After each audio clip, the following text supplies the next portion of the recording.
Ce ne sont pas des humains. Ce ne sont pas des animaux. Ce sont des entités qui défient la logique. Ils apparaissent dans des visions, des batailles célestes, et parfois, ils apportent le jugement sur terre. Les 10 êtres les plus mystérieux de la Bible. Avez-vous déjà entendu parler d'eux? Certains sont décrits comme ayant des ailes, des yeux sur tout le corps, d'autres portant des épées flamboyantes. Mais qui sont-ils? D'où viennent-ils? Et pourquoi sont-ils dans les Écritures? Ces personnages défient tout ce que nous savons du monde spirituel. Préparez-vous. Vous êtes sur le point de découvrir les 10 êtres les plus mystérieux de la Bible. Profitez de la vidéo. Abonnez-vous à la chaîne et suivez-moi dans ce voyage au-delà du visible. La Bible décrit une multitude d'êtres qui intriguent de nombreuses personnes depuis des années. Qui sont les 24 vieillards? Au-delà de notre compréhension et de notre perception, il existe une magnifique salle du trône au ciel, rayonnante de lumière et de puissance divine. Ce lieu est extraordinaire. C'est ici que vit l'être le plus puissant de l'univers. Le voyage de Jean sur l'île de Patmos et ses visions ultérieures incluent celle des 24 vieillards. C'est l'un des épisodes les plus fascinants de la Bible. Parmi les merveilles du monde surnaturel, une présence particulière se distingue. Un cercle de 24 vieillards vêtus de blanc, couronnés d'or, assis sur des trônes autour du trône principal. Qui sont ces personnages? Pourquoi sont-ils là? Après s'être adressé aux 7 églises, Jean se retrouva soudain dans la salle du trône de Dieu. Il vit Dieu assis sur un trône semblable à des pierres précieuses. Autour de ce trône se trouvaient 24 autres trônes, sur lesquels étaient assis les 24 vieillards. Ces vieillards portaient des robes blanches et des couronnes d'or sur la tête. Dans cette vidéo, je vais explorer tous les êtres les plus mystérieux mentionnés dans la Bible. Je vous invite donc à vous abonner à la chaîne, à cliquer sur « J'aime » et à regarder cette vidéo jusqu'à la fin. Les anciens, ainsi que les 4 êtres vivants entourant le trône, se prosternèrent devant Dieu, jetant leurs couronnes devant lui et déclarant « Tu es digne, Seigneur, de recevoir la gloire, l'honneur et la puissance, car tu as créé toutes choses, et c'est par ta volonté qu'elles existent et qu'elles ont été créées. » Apocalypse, chapitre 4, verset 11. L'identité des 24 anciens n'est nulle part précisée dans le livre de l'Apocalypse. En revanche, il est fort probable qu'ils soient des représentants de l'Église. Certains pensent qu'il s'agit d'êtres angéliques. Cependant, cela est hautement improbable. Il est clair qu'ils règnent aux côtés du Christ du fait qu'ils siègent sur des trônes. Il est proclamé à maintes reprises que l'Église règne avec le Christ. Le mot grec traduit par « ancien » dans ce contexte n'est jamais utilisé pour désigner les anges. Il est utilisé exclusivement pour désigner les hommes qui ont atteint un certain âge et sont capables de gouverner. Les anges ne vieillissant pas, le terme « ancien » ne peut leur être appliqué. Bien que les anges puissent servir vêtus de blanc, la couleur blanche est le plus souvent associée aux croyants car elle représente la justice du Christ qui nous est imputée au moment du salut. Les anciens portent des couronnes d'or, indiquant qu'ils ne sont pas des anges. Les anges ne reçoivent jamais de couronne, et rien ne prouve qu'ils en portent. Les chérubins, créatures vivantes, motivent les 24 anciens à s'engager dans le culte, car ils adorent Dieu à toute heure du jour et de la nuit. Les anciens sont considérés comme des représentants du peuple de Dieu, notamment dans l'Ancien Testament. Ils sont ornés de couronnes de victoire et ont pris place dans la place que leur Rédempteur leur a préparée. Deuxièmement, les uns. Dans l'Ancien Testament, les anges sont mentionnés 108 fois. Dans le livre de l'Exode, Moïse a également rencontré des anges lors de son errance dans le désert. Que sont les uns? Le terme « ophim » en hébreu ancien désigne les roues. Mais les roues du trône de Dieu, mentionnées dans la vision d'Ézéchiel, sont particulièrement intéressantes. Dieu choisit d'ouvrir temporairement les cieux devant Ézéchiel. La description de la vision d'ouverture d'Ézéchiel est l'un des passages les plus difficiles à traduire de tout l'Ancien Testament. Ézéchiel raconte d'abord où il se trouvait lorsqu'il a eu la vision. Il tente de mettre en mots ce qui ne peut être clairement expliqué, en utilisant des comparaisons pour le décrire et en le comparant à d'autres éléments afin de donner une idée de ce que c'était. Alors qu'Ézéchiel observe un nuage sombre et menaçant d'éclairs et de feu s'approchant du nord, 4 êtres illuminés brillent intensément à l'intérieur du nuage. Avant d'observer les uns, Ézéchiel a vu des créatures qui ont été plus tard identifiées comme des chérubins. Après avoir vu les chérubins, Ézéchiel a vu des roues, semblables à celles d'un char. Le meilleur objet pour imaginer ce qu'Ézéchiel a vu est un gyroscope. Ézéchiel décrivait quelque chose qui pouvait se déplacer dans n'importe quelle direction sans avoir à tourner. Gardez à l'esprit qu'Ézéchiel décrivait l'indescriptible. Or, tandis qu'il regardait les êtres vivants, voici, une roue était posée sur le sol, à côté des êtres vivants, pour chacun des 4. L'aspect et la finition de la roue étaient semblables à de la topaze, étincelante. Toutes les 4 avaient la même forme. Leur aspect et leur finition étaient comme une roue à l'intérieur d'une roue. Quand elles se déplaçaient dans l'une des 4 directions, sans tourner. Quant à leurs jantes, elles étaient hautes et imposantes. Les jantes des 4 étaient remplies d'yeux tout autour. Quand les êtres vivants se déplaçaient, les roues se déplaçaient avec eux. Et quand les êtres vivants s'élevaient de terre, les roues s'élevaient aussi. Partout où l'esprit allait, ils allaient dans cette direction, et les roues s'élevaient à leur côté, car l'esprit des êtres vivants était dans les roues. Quand elles se déplaçaient, elles se déplaçaient. Quand elles s'arrêtaient, elles s'arrêtaient. Et quand elles s'élevaient de terre, les roues s'élevaient à leur côté, car l'esprit des êtres vivants était dans les roues. Ézéchiel demeurait constant entre les roues et les chérubins. Partout où allaient les chérubins, les roues allaient. Il rapportait que l'Esprit de Dieu se manifestait en tout ce qui se passait. Ézéchiel percevait également l'omniscience de Dieu. Les multiples yeux qu'il voyait représentaient la pleine conscience de Dieu, qui voit et sait tout. Ce grand livre commence par une vision dans laquelle Ézéchiel reçoit une révélation de Dieu et de figures angéliques.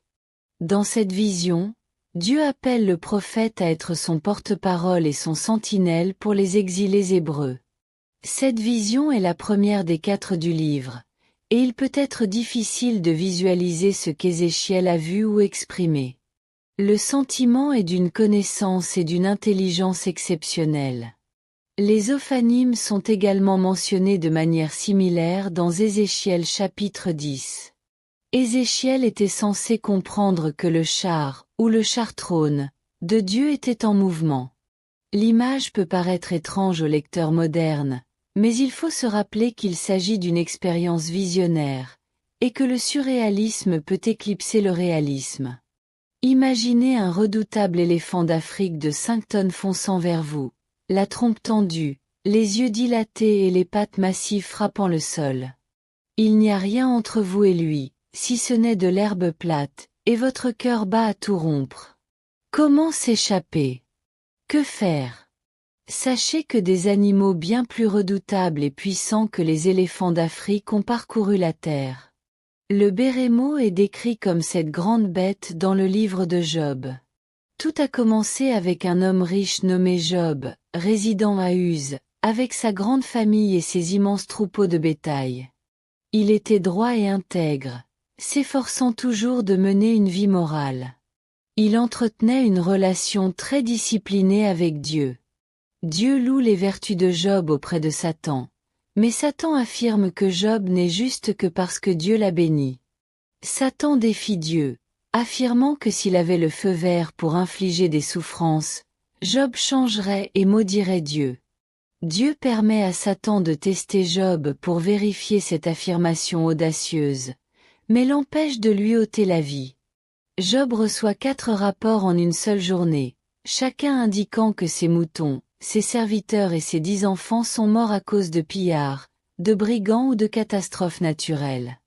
Au milieu de ces souffrances, Job déchire ses vêtements et se rase la tête. Mais dans ses prières, il continue de louer Dieu. Satan réapparaît au ciel, et Dieu lui donne une nouvelle chance de prouver la valeur de Job en lui permettant de le tester à nouveau. Job maudit son anniversaire, comparant la vie et la mort à la lumière et aux ténèbres. Il regrette d'être né et souhaite que sa naissance ait été enveloppée de ténèbres, estimant que la vie ne fait qu'ajouter à son agonie. Il se demande pourquoi Dieu juge les gens en fonction de leurs actions, alors qu'il peut rapidement les corriger ou les pardonner. Job se demande comment un être humain peut pleinement satisfaire à la justice divine, étant donné que ses voies sont mystérieuses et dépassent l'entendement humain. Poussé à bout par cette épreuve, Job devient plein de ressentiment, d'anxiété et de terreur. Il déplore l'injustice de Dieu qui laisse les méchants prospérer tandis que lui et tant d'autres hommes honnêtes souffrent. Job veut affronter Dieu et protester, mais il ne peut pas le trouver physiquement. Il pense que la sagesse est cachée à l'humanité, mais il décide de la rechercher, craignant Dieu et évitant le mal. Finalement, Dieu décide d'intervenir. À plusieurs reprises, Job prie à Dieu pour avoir une conversation avec lui, et son souhait fut exaucé. Les occasions où Dieu communique avec Job surviennent au milieu d'une tempête. Il y a beaucoup d'humour dans la façon dont Dieu s'adresse à lui. Dieu rappelle à Job qu'il est le créateur de toutes choses, passant en revue sa magnifique activité de création et de maintien du monde, et lui demandant s'il pourrait égaler cette œuvre. Il termine en demandant à Job s'il est capable de juger, lui disant qu'il est présomptueux de croire que Dieu devrait s'expliquer à lui. Job se sent tout petit. Finalement, Job répond, « Je suis indigne. Comment puis-je te répondre?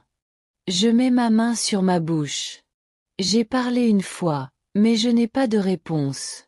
2 fois, mais je n'en dirai plus. » Au deuxième tour, Dieu ne parle pas de lui-même en tant que créateur, mais de ses créatures. Le discours est à nouveau plein d'humour. Il demande à Job son avis sur les bérémots, comme si ces bêtes fantastiques détenaient les réponses aux questions importantes de la vie. Regarde le bœuf que j'ai créé avec toi. Il mange de l'herbe comme un bœuf. Sa force réside dans ses reins et sa puissance dans les muscles de son ventre. Il remue sa queue comme un cèdre. Les tendons de ses cuisses sont entrelacés. Ses os sont comme des tubes de bronze, ses membres comme des barres de fer. Il est le premier des chemins de Dieu. Seul son Créateur peut l'approcher avec une épée. Auparavant, l'accent était davantage mis sur le mystère de la création animale. Mais aujourd'hui, l'attention se porte sur la crainte, et pourtant la magnificence, des créations de Dieu. L'identité du bœuf. Le bœuf est l'une des rares créatures bibliques dont les historiens débattent depuis longtemps. La communauté scientifique tente encore de parvenir à un consensus sur de nombreux aspects de cette créature. Mais ils savent 2 choses. Il était énorme et il avait un nombril. La présence d'un nombril montre qu'il ne pond pas d'œufs. Il mange de l'herbe comme un bœuf. Sa puissance réside dans les muscles de son ventre. Dieu semble prendre plaisir à décrire les merveilles de cette créature extraordinaire, soulignant au passage sa taille, son appétit et ses comportements. L'image est claire. Si Job ne peut rivaliser avec ses semblables, comment pourrait-il rivaliser avec le Dieu qui a créé le mastodonte? Le mot hébreu « bémoth » a la même forme plurielle que le mot hébreu « béréma », qui signifie bête. Il est possible qu'une telle bête ait parcouru la terre avec les humains. Le mastodonte était-il un hippopotame? Beaucoup pensent que Dieu avait en tête ce que nous appelons l'hippopotame, l'un des animaux terrestres les plus grands, les plus puissants et les plus dangereux du monde. L'hippopotame était certainement connu dès l'époque biblique, notamment en Égypte. Les Romains en ont réduit la population en raison des dégâts qu'il causait aux cultures. Bien qu'appelé « cheval de rivière », l'hippopotame est plus proche du porc que du cheval. Ses mâchoires béantes offrent une image saisissante. Ou le mastodonte était-il un éléphant? Selon la plupart des apologistes bibliques, mastodonte, en hébreu désigne une bête à 4 pattes qu'ils prennent pour un éléphant. Ceux qui privilégient les hippopotames le font parce que le chapitre 40, verset 23, de Job, parle de l'énorme gueule de la bête buvant l'eau jaillissante du Jourdain. D'après le verset 19, il semble que la créature décrite dans le récit de Job était trop grande pour être vaincue par les hommes de l'époque. Ces descriptions ne peuvent être attribuées à aucun animal moderne. Tout au long de l'histoire, les humains ont chassé les éléphants et les ours pour leurs propres besoins, notamment à la guerre. Lorsque Job décrit le mastodonte comme le chef-d'œuvre de Dieu, terriblement redouté, et que seul son Créateur peut l'approcher avec une épée, il n'exagère pas. Le chiffre qui compare le Léviathan à sa puissance terrifiante et incontrôlable montre que l'orgueil et la grandeur de l'homme n'avaient pas de quoi se vanter. Plus un homme est humble en présence de Dieu, et c'est là tout l'intérêt. Ni Job ni personne d'autre n'a le droit de critiquer l'œuvre de Dieu. Le Léviathan est une grande créature aquatique.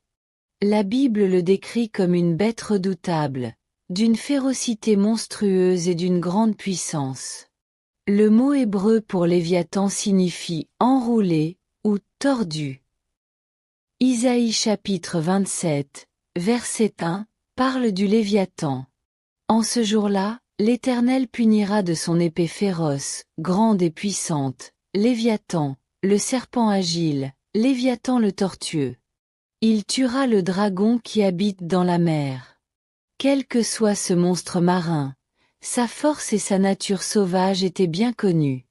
Les bêtes marines glorifient Dieu. L'Ancien Testament contient plusieurs mentions du Léviathan. D'après la plupart de ces passages, le Léviathan est une créature réelle dont les gens connaissaient l'existence, même s'ils gardaient leur distance et ne la connaissaient que de réputation plutôt que de vue. Dans le psaume 104, versets 25 à 26, Dieu est loué pour avoir créé l'habitat de Léviathan. Pour contrer l'image exagérée que Job se faisait de lui-même, Dieu voulait montrer à cet homme sa petitesse dans le grand ordre des choses. En prenant Job comme exemple, Job 41 donne les détails les plus complets sur Léviathan, véritable créature marine. Dans ce chapitre, Dieu décrit Léviathan, soulignant sa taille, sa force et sa férocité. Job 41, versets 1 à 5.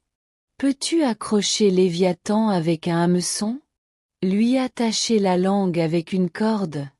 Lui passer une corde dans le nez? Lui percer les mâchoires avec un hameçon? Te fera-t-il de nombreuses supplications? Te dira-t-il des paroles douces? Fera-t-il alliance avec toi pour être ton serviteur pour toujours? Joueras-tu avec lui comme un oiseau? L'attacheras-tu pour tes jeunes filles? Cette créature est mentionnée pour la première fois dans Job chapitre 3, verset 8. Que ceux qui maudissent le jour le maudissent, ceux qui sont prêts à réveiller Léviathan. Dans ce contexte, Job fait référence à la façon dont les marins et les pêcheurs ont maudit la créature menaçante connue sous le nom de Léviathan. De même, avec une émotion intense, Job a maudit le jour de sa naissance. Le Léviathan est généralement considéré comme un monstre marin mythique, ou un dragon, qui terrorisait marins et pêcheurs. Cependant, dans le contexte de Job 41, Dieu ne semble pas considérer le Léviathan comme un mythe. Les opinions divergent quant à sa description. Certains suggèrent qu'il pourrait s'agir d'un ancien dinosaure ressemblant à un dragon, qui aurait survécu jusqu'à l'époque de Job ou serait resté dans la mémoire humaine, servant d'exemple à Dieu. D'autres, au contraire, pensent que le Léviathan est simplement un puissant crocodile. Dans ce contexte, Dieu, en donnant à Job ce récit du Léviathan, a pour but de lui démontrer son impuissance face à cette créature. Job ne peut rien faire pour arrêter cette puissante créature. Il n'a aucune chance. Les chérubins sont un groupe d'êtres célestes créés par Dieu. Ils sont les premiers de la hiérarchie angélique à apparaître dans la Bible, immédiatement après la chute d'Adam et Ève. Genèse 3 relate les événements du Jardin d'Éden. Ayant violé le commandement divin de ne pas manger de l'arbre de la connaissance du bien et du mal, il était probable qu'Adam et Ève se tourneraient vers l'arbre de vie et vivraient éternellement. En conséquence, ils furent expulsés de leur paradis terrestre. Mais qu'est-ce qui empêcherait Adam de retourner au jardin et de désobéir à nouveau à Dieu? La réponse se trouve dans ce verset, Genèse 3, verset 24. Dieu chassa l'homme et plaça à l'orient du jardin d'Éden les chérubins et l'épée flamboyante qui tournoyaient dans tous les sens, pour garder l'accès à l'arbre de vie. D'après ces deux sources bibliques, il semble que la responsabilité première des chérubins soit de déclarer la nature pécheresse de l'homme et de protéger la présence de Dieu des hommes pécheurs. Adam désirait ardemment retourner au jardin d'Éden, mais les chérubins lui rappelèrent qu'il avait transgressé la loi divine. Le grand prêtre d'Israël était autorisé à entrer dans le Saint des Saints une fois par an pour contempler le propitiatoire. Je suis sûr qu'il devait ressentir, à chaque fois, « Je n'ai pas ma place ici, en la sainte présence de Dieu, car je suis un pécheur. » Les chérubins sont des êtres réels et puissants. Cependant, dans la Bible, ils représentent souvent des choses célestes. Ils ont été intégrés à la conception de l'Arche d'Alliance et du Tabernacle sur ordre de Dieu. Les chérubins représentés dans Ézéchiel 10 sont non seulement des ailes et des mains, mais ils sont aussi pleins d'yeux, entourés de roues à l'intérieur de roues. Cependant, Ézéchiel peint également une tonalité sombre au chapitre 10. Les chérubins ont fait plus que protéger le lieu très saint de Dieu de ceux qui n'y avaient pas le droit.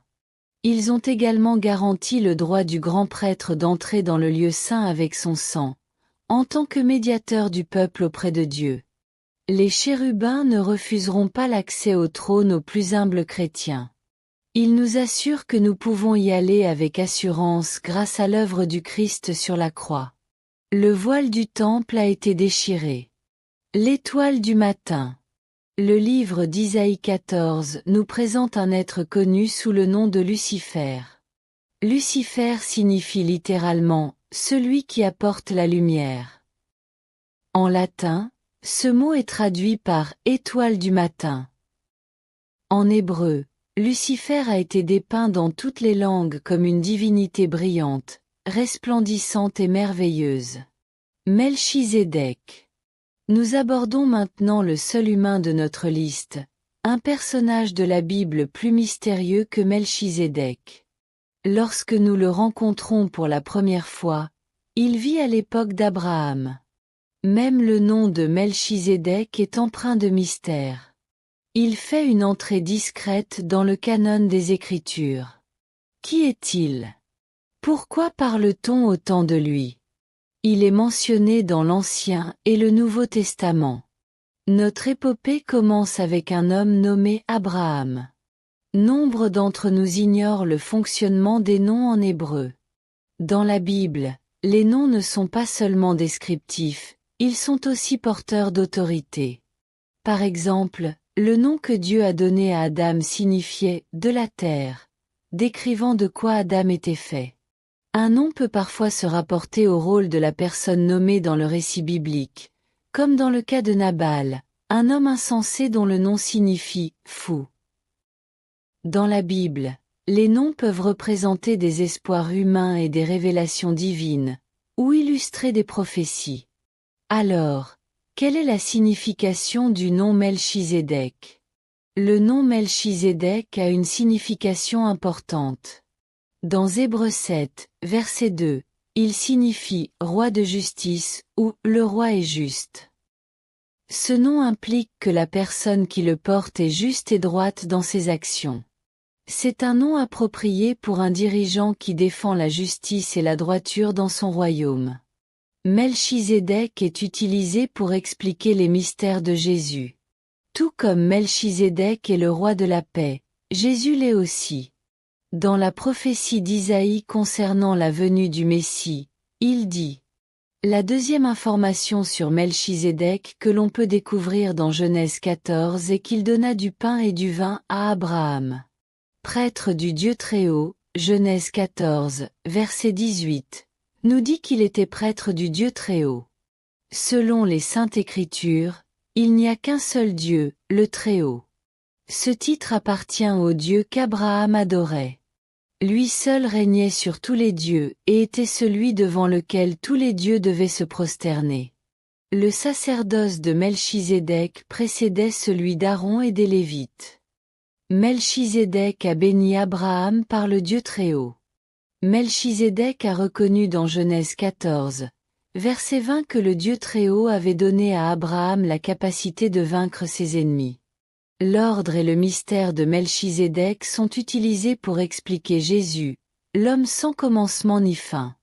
Ce qui est intéressant à propos de Melchizedek, c'est qu'il ne lui a jamais été donné de commencement ni de fin. Ce sacerdoce de Melchizedek est un sacerdoce qui perdurera jusqu'à la fin des temps. Dans le Nouveau Testament, la référence à Melchizedek se trouve dans l'Hébreu. Ce chapitre établit des comparaisons entre le sacerdoce de l'Ancien Testament et celui que le Seigneur Jésus détient aujourd'hui. Hébreux 6, verset 20, où Jésus est entré comme précurseur pour nous, étant devenu grand prêtre pour toujours selon l'ordre de Melchizedek. Hébreux 7 nous donne plus d'informations sur Melchizedek que tout autre passage de la Bible. L'auteur se concentre sur un incident précis lors de la rencontre d'Abraham et de Melchizedek. Hébreux 7, versets 1 à 4. Car ce Melchizedek, roi de Salem, sacrificateur du Dieu Très-Haut, qui alla au-devant d'Abraham à son retour de la défaite des rois, et qui le bénit, à qui Abraham donna la dîme de tout.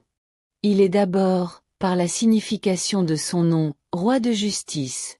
Ensuite aussi roi de Salem, c'est-à-dire roi de paix. Sans père, sans mère, sans généalogie, n'ayant ni commencement de jour ni fin de vie, mais rendu semblable au Fils de Dieu, il demeure sacrificateur pour toujours. Arrêtons-nous maintenant un instant pour considérer la grandeur de cet homme, celui à qui Abraham, le patriarche, donna la dîme du butin. Abraham est considéré comme le père des Israélites. Le peuple de Dieu le tenait en haute estime en raison de son rôle. Malgré cela, Abraham se soumit à l'autorité de Melchizedek et lui donna la dîme du butin. Abraham, malgré sa grandeur, s'agenouilla devant Melchizedek. Sa généalogie. Le verset 3 nous apprend que Melchizedek était sans père, ni mère, ni généalogie, n'ayant ni commencement de jour ni fin de vie. Il convient également de noter que Melchizedek ressemblait au Fils de Dieu. C'est un point très important à souligner, démontrant qu'il est une figure d'un prêtre encore plus grand, le Seigneur Jésus. Sa cité. La cité de la paix, représentée prophétiquement par l'œuvre du Seigneur Jésus, qui nous a apporté la paix. Abraham a démontré son acceptation de la prêtrise de Melchizedek en offrant la dîme de tout ce qu'il possédait. Il ressort clairement des versets 9 et 10 qu'Abraham était une figure du futur sacerdoce lévitique qui allait être établi. L'ange de la mort. Nous avons peut-être entendu parler de l'ange de la mort, mais s'agit-il vraiment d'un ange de la mort? Il y a une distinction entre les deux. Ce chapitre apparaît dans l'Exode. Pour ceux qui connaissent l'ange de la mort, comme les Égyptiens refusaient de libérer les Israélites asservis, Dieu envoya plusieurs plaies sur eux, la pire étant la dernière. La dernière plaie concerne l'ange de la mort. Exode 11, versets 1 à 2. L'Éternel dit à Moïse: Je ferai venir une autre plaie sur Pharaon et sur l'Égypte. Après cela, il vous laissera partir. Lorsqu'il vous laissera partir, il vous chassera définitivement d'ici. Parle de manière à ce que tout le peuple d'Israël entende, et dit à chacun de demander à son prochain, et à chaque femme de demander à sa prochaine, des objets d'argent et des objets d'or. Moïse retourna dans les appartements royaux pour un dernier entretien avec le roi. Exode 11, versets 4 à 5. Moïse dit, Ainsi parle l'Éternel, au milieu de la nuit, je marcherai au milieu de l'Égypte. Et tous les premiers-nés du pays d'Égypte mourront, depuis le premier-né de Pharaon assis sur son trône jusqu'au premier-né de la servante qui est derrière la meule, et jusqu'à tous les premiers-nés du bétail. Il y a eu des guerres dans le passé, et il y en aura encore à l'avenir. L'Égypte venait de subir 9 plaies, et d'autres catastrophes nationales étaient en route. Mais il n'y aurait jamais une autre vague de deuil comme celle-ci. Comme lors des catastrophes, la population hébraïque serait épargnée. Il y aurait un exode. Je visiterai l'Égypte, dit Dieu. Cette nuit-là, j'irai envahir toutes les maisons dont les portes ne sont pas couvertes de sang, mais où il y aura du sang aux portes de mon peuple, et ils seront épargnés. Cette nuit-là, l'histoire s'est écrite parce que le peuple a cru l'homme de Dieu et a suivi le plan divin. En conséquence, le Seigneur le leur a annoncé. Pharaon a refusé d'obtempérer, et par conséquent, s'est exposé, lui et son peuple, à la colère du Seigneur. La nuit où personne ne dormait. Exode 12, versets 29 à 30.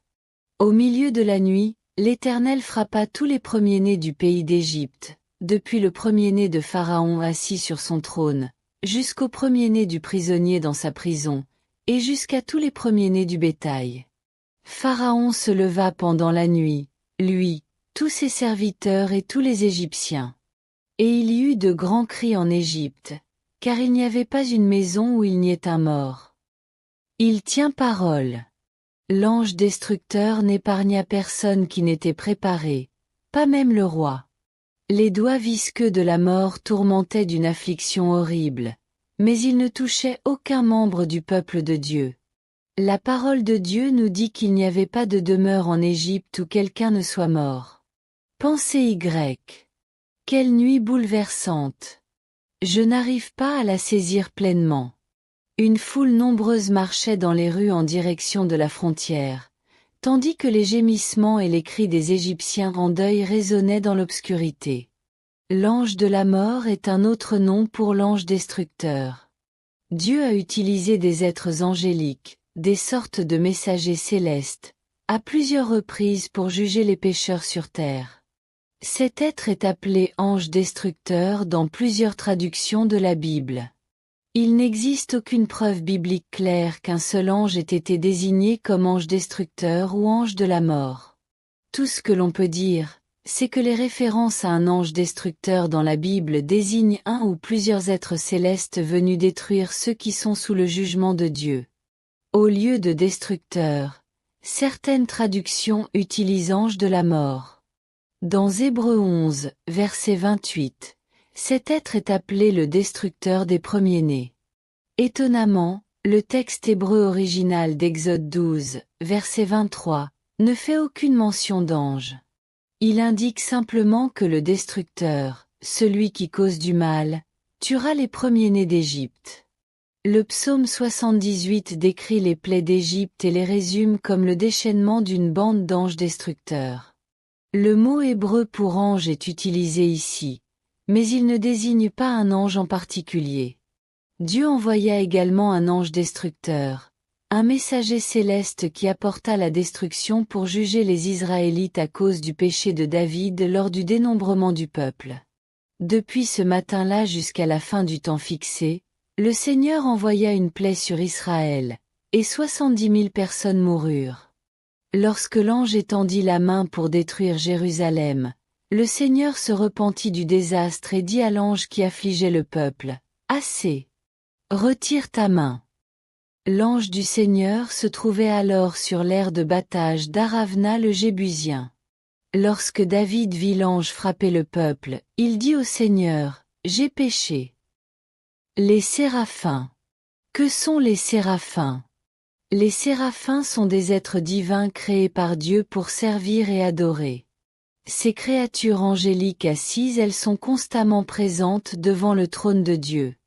Le prophète Isaïe nous dit que les séraphins sont des anges de feu à 6 ailes qui entourent Dieu assis sur son trône élevé, et ils l'adorent continuellement. Ésaïe 6. Les séraphins servent également le Seigneur et sont ses agents de purification, comme le démontre la purification des péchés d'Ésaïe avant son ministère prophétique. Le terme séraphin n'apparaît dans la Bible qu'au chapitre 6 d'Ésaïe. Ésaïe 6 est le seul passage de la Bible où il est utilisé, signifiant « êtres ardents ». Ésaïe décrit sa vision intense de la cour céleste de Dieu dans ce chapitre biblique. Le prophète a vu Dieu sur un trône élevé, entouré d'anges volants appelés séraphins.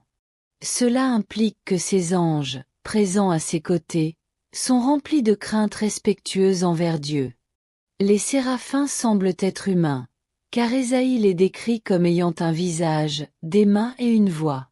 Ésaïe 6, versets 1 à 2. L'année de la mort du roi Osia, je vis l'Éternel assis sur un trône très élevé, et les pans de sa robe remplissaient le temple. Au-dessus de lui étaient les séraphins, chacun ayant 6 ailes, 2 ailes pour se couvrir le visage, 2 pour se couvrir les pieds, et 2 pour voler.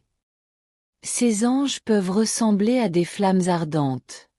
Le terme séraphin dérive du verbe hébreu « saraph », qui signifie littéralement « brûler par le feu », ou plus précisément « détruire par le feu ».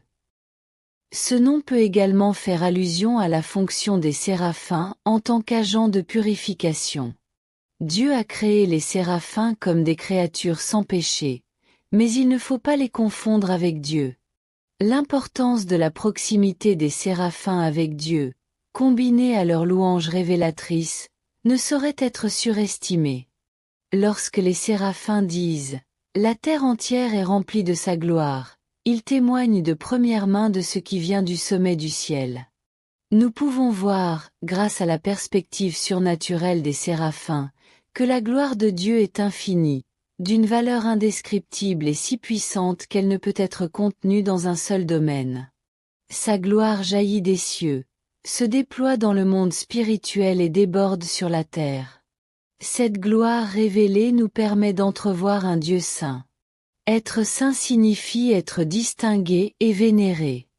Cette triple invocation du mot « saint » pour décrire la nature sacrée de Dieu n'apparaît que 2 fois dans la Bible, chaque fois par des anges. L'un d'eux est transporté en vision jusqu'au trône de Dieu, et si les séraphins purs et saints font preuve d'une telle révérence en présence du Seigneur, à combien plus forte raison devrions-nous, créatures pécheresses, l'approcher avec révérence ? La révérence des anges envers Dieu devrait nous rappeler notre propre arrogance lorsque nous nous précipitons inconsidérément en sa présence, comme nous le faisons souvent, faute de comprendre sa sainteté. Dans Apocalypse 4, la vision du trône de Dieu par Jean était semblable à celle d'Isaïe en termes de révérence et de crainte respectueuse. Les créatures vivantes rassemblées autour du trône s'écrièrent « Saint, Saint, Saint est le Seigneur Dieu Tout-Puissant ». Les séraphins servaient également Dieu et servaient ses agents de purification. Lorsqu'Isaïe vit les séraphins célestes se couvrir devant Dieu pour avouer leur indignité devant le Seigneur, il prit conscience de son péché mortel et craignit pour sa vie. À ce moment-là, l'un des séraphins prit un charbon ardent sur l'autel avec des pincettes, l'apporta à Isaïe et le porta à ses lèvres. Le séraphin assura Isaïe que sa culpabilité était effacée et son péché expié grâce à cet acte. Les démons sont des êtres personnels. Il est clair qu'ils possèdent des attributs de personnalité. Le Christ et les démons eux-mêmes utilisent les pronoms personnels « je »,« moi » et « ton » pour se désigner. C'est l'esprit démoniaque présent dans le possédé, et non l'homme lui-même, qui était responsable de la possession démoniaque. La possession démoniaque survient lorsqu'un esprit réside dans un corps humain et manifeste sa propre personnalité à travers la persona. À partir du corps hôte, des pratiques occultes, spirites et autres, prétendument inoffensives, ouvre la porte à la tromperie pour les croyants et à un réel danger démoniaque pour les incroyants. On s'intéresse souvent à l'occultisme ou aux pratiques démoniaques parce que quelque chose semble fonctionner. Malheureusement, ce n'est pas quelque chose qui est à l'œuvre, mais quelqu'un qui est à l'œuvre, un esprit démoniaque. On peut dire que les démons veulent occuper les corps pour la même raison qu'un vandale veut une bombe de peinture. Un corps est une arme qu'ils peuvent utiliser pour attaquer Dieu. Les démons attaquent aussi les hommes parce qu'ils méprisent l'image de Dieu en l'homme. Ils cherchent donc à défigurer cette image, rendant l'homme haïssable. Les démons ont le même objectif envers les chrétiens, détruire l'image de Dieu. Mais leurs tactiques sont limitées. En ce qui concerne les chrétiens, les esprits démoniaques ont été désarmés par l'œuvre de Jésus sur la croix. Bien qu'ils puissent tromper les chrétiens, les piégeant dans l'incrédulité, ils peuvent aussi porter des noms. Jésus demanda aux démons, « Quel est ton nom ?» Luc 8h30. Jésus a probablement demandé le nom du démon pour comprendre toute l'ampleur du problème, sachant que l'homme était rempli de nombreux démons, et non d'un seul. Il convient de noter que « légion » n'est pas un nom. C'était un terme évasif, menaçant et intimidant. La parole et la communication révèlent la personnalité. Les démons parlaient au Christ, et le Christ parlait aux démons.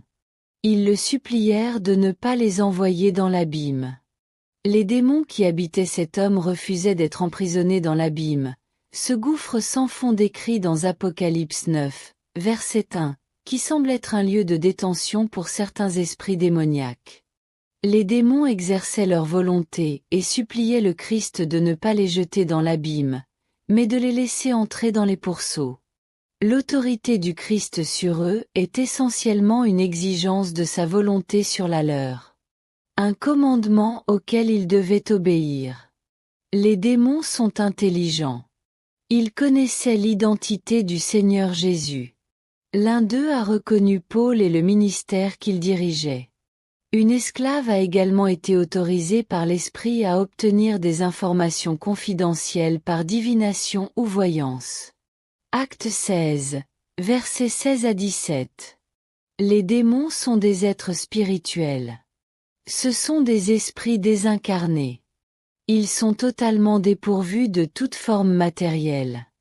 Les démons appartiennent au monde spirituel et leur seule manifestation est le trouble qu'ils causent. Certains sont plus mauvais que d'autres. La Bible parle de degrés de malédiction parmi les démons. Jésus a dit qu'il chassait un démon. Lorsque le démon est parti, la parole de Dieu nous dit que, bien que Satan ait lié des gens, Jésus a révélé son autorité en vainquant ses forces maléfiques, en libérant les captifs et en partageant le butin de Satan. Numéro 10. Lucifer. Un personnage appelé Lucifer apparaît dans Ésaïe 14. La racine latine de Lucifer signifie « porteur de lumière », tandis que la traduction hébraïque est « étoile du matin ». Lucifer était dépeint comme un être radieux, brillant et majestueux. Dans toutes les langues, il était un ange de haut rang. Lucifer était l'un des principaux anges de Dieu, avec Michel et Gabriel, dans les armées célestes de Dieu. Cependant, à un moment donné, Lucifer a commis une grave erreur, il a défié Dieu. Luc 10, verset 18. Je vis Satan tomber du ciel comme un éclair. Maître de la calomnie ou diffamation, il continue de chercher à saper les différentes formes d'autorité établies par Dieu, tant dans l'Église que dans le monde. Lorsque Lucifer fut chassé du ciel, il ne cessa pas sa rébellion, mais continua d'établir son propre royaume en opposition à celui de Dieu. Son cœur s'enfla d'orgueil à cause de sa beauté, et c'est la raison pour laquelle il fut chassé de la montagne de Dieu. Quelle était la motivation initiale de Lucifer? Quel était le péché originel? L'orgueil. Le péché originel a été commis au ciel, et non sur terre. Ce n'était pas l'ivresse. Ce n'était pas l'adultère. Ce n'était même pas le mensonge. C'était une question d'orgueil. C'est toujours le péché le plus mortel de tous. Nombreux sont ceux qui fréquentent l'Église qui n'envisageraient jamais de commettre l'adultère ou de s'enivrer, mais ils sont facilement séduits par l'orgueil sans se rendre compte de ses effets néfastes. Lucifer était si beau qu'il en est devenu fier. Son orgueil a fini par le transformer en Satan. Dieu a donné à Lucifer sa puissance, son autorité, sa beauté et sa sagesse. Mais les méfaits de Lucifer ont transformé ses dons en instruments de sa propre destruction. Je suis choqué de constater que des hommes et des femmes appelés et équipés par Dieu commettent encore aujourd'hui la même erreur tragique que Lucifer. Ésaïe 14, 12-15 explique la raison de la rébellion de Lucifer. Son désir était d'être au même niveau que Dieu. Il s'imaginait si intelligent, beau et majestueux qu'il pensait « Je pourrais être Dieu ». Selon les Écritures, Lucifer a sapé la loyauté d'un tiers des anges de Dieu et les a entraînés dans sa rébellion et sa chute. Les érudits bibliques s'accordent généralement à dire que Lucifer était chargé d'orchestrer le culte au ciel. C'était un maître musicien qui continue d'utiliser la musique pour enchanter les gens de nos jours. Lucifer était responsable du sanctuaire de Dieu au ciel, responsable des services religieux. Il était le chérubin qui gardait le lieu où la présence de Dieu se manifestait. Il était responsable de la musique. C'était un artiste à succès. Puis il s'est rebellé et est tombé par orgueil. Les lignes de bataille étaient tracées. Il a été chassé de la présence de Dieu après s'être enorgueilli de sa sagesse et de sa beauté, et avoir comploté sa rébellion contre Dieu. Ses anges perfides ont également été chassés avec lui. Lucifer était peut-être la plus sage et la plus belle des créatures de Dieu, mais les Écritures disent que son cœur s'est élevé. La chute de Lucifer, ou Satan, a commencé de l'intérieur avant de le conduire à sa perte. La contre-attaque de Satan. L'ange déchu, ennemi de Dieu et de l'homme, a riposté. Il nourrissait une inimitié particulière envers l'homme pour deux raisons. Premièrement, parce qu'il pouvait attaquer l'image de Dieu en l'homme, puisque l'homme représentait visiblement Dieu pour le reste de la création. Satan ne pouvait pas toucher Dieu, mais il pouvait faire la guerre à l'image de Dieu en l'homme. Son plaisir était de souiller cette image, de la détruire et de l'humilier. À cette fin, il a travaillé sans relâche. L'action de Satan visait à défigurer et à dégrader l'image de Dieu en l'homme, cherchant à le rendre répugnant. Il cherchait à détruire non seulement l'image physique, mais aussi le caractère moral et spirituel qui reflète Dieu. Satan nourrit une haine particulière envers les chrétiens, car c'est par eux que l'image de Dieu est restaurée et reflétée dans le monde. Sa stratégie consiste à corrompre et à égarer les chrétiens, cherchant à affaiblir leur foi et à compromettre leur témoignage. Face à la chute de Satan, Dieu n'est pas resté passif. Il est intervenu en envoyant Jésus-Christ, expression parfaite de son image, pour racheter et restaurer l'humanité par sa vie, sa mort et sa résurrection. Le salut offre la possibilité d'être transformé à l'image de son Fils. Cette transformation est un processus continu dans la vie du chrétien, où nous sommes progressivement conformés à l'image du Christ. Cela se produit lorsque nous nous soumettons au Saint-Esprit et vivons selon les enseignements du Christ. Ce faisant, nous reflétons l'image de Dieu toujours plus clairement et plus brillamment dans un monde qui a désespérément besoin de sa lumière et de sa vérité. Satan, sachant qu'il ne peut détruire Dieu, dirige sa fureur et sa tromperie contre l'humanité, cherchant à détourner les gens de Dieu et de la vérité de l'Évangile. Cependant, la victoire ultime appartient à Dieu. Par le sacrifice du Christ sur la croix, Satan a été vaincu. Ceux qui placent leur foi en Christ se voient promettre la vie éternelle et une restauration complète à l'image de Dieu. Ce conflit spirituel constant entre le bien et le mal, entre Dieu et Satan, est un thème central du récit biblique. Il nous rappelle l'importance de rester fidèle à Dieu et de résister aux tentations et aux tromperies de Satan, sachant qu'en Christ nous avons la victoire et la promesse d'un avenir glorieux avec Dieu. Je vous invite à laisser votre avis dans les commentaires. Si ce contenu vous a été utile, je vous demande de me soutenir en vous abonnant, en laissant un « j'aime » et en cliquant sur l'une des vidéos qui apparaîtront ci-dessous. Ensemble, nous pouvons éclairer davantage d'esprits et élargir notre compréhension. Merci d'être là. À bientôt. Que la lumière éclaire votre chemin.